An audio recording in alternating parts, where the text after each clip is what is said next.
Yazi la endimeni kamaskandi ihlala yenzeke le nto ukuthi silahlekelwe amaciko. Abaculi bakhona asebemkantshubomvu abanethalente kakhulu, abadlala enkulu indima ekufuyeni umaskandi ukuthi ube yilokho ekhona. Ilanga newspaper liripothe ukuthi sekukwadleka waphindelela ukufa endimeni kamaskandi. Sekushone omunye wabasunguli beqembu lingamaskandi, umnumzane Busani Intshebe Khuzwayo, wezingane zoma, okuyiqembu laseQhudeni eNquthu, endaweni yakwaNgqulu.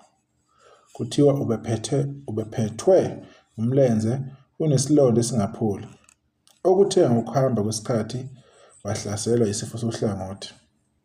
Ushonele esibhedlela eDande namhlanje.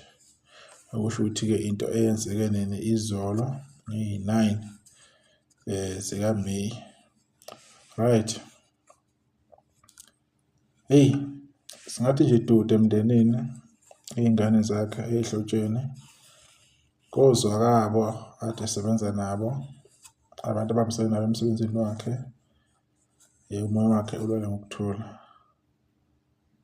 Ukuhamba komuntu akuyona into enhle, akubi mnandi, kushiya isikhala esikhulu emndenini, ekhaya, ey'nganeni, kushiya nesilonda nje ey'nhliziyweni zabantu bemthanda kakhulu. Kodwa kulo mhlaba asazi ukuthi siyohamba nini. Uma selikhalile icilongo liyofika nje lo suku lolo ukuthi namhlanje-ke sekunjalo. Kodwa-ke umuntu akaneme akajabule ngoba kade kuhamba umama uDuduzile kaManala Namthalana, ubefihlwa nje emalangeni adlule. Sekuphinde futhi-ke sekuvela lo mshophi lo ongemuhle. Iy'ngane zoma zisebenze kahle kakhulu nobaba uBusani, baziwa ngokunandisa kwakhe emcimbini, edume ngalo le Ntshebe. Khona noma ade ecula, kodwa futhi ubesebenza nje, enza nje imisebenzi emafemini, ubengayekile. Angazi noma ubegcina eseyekile yini.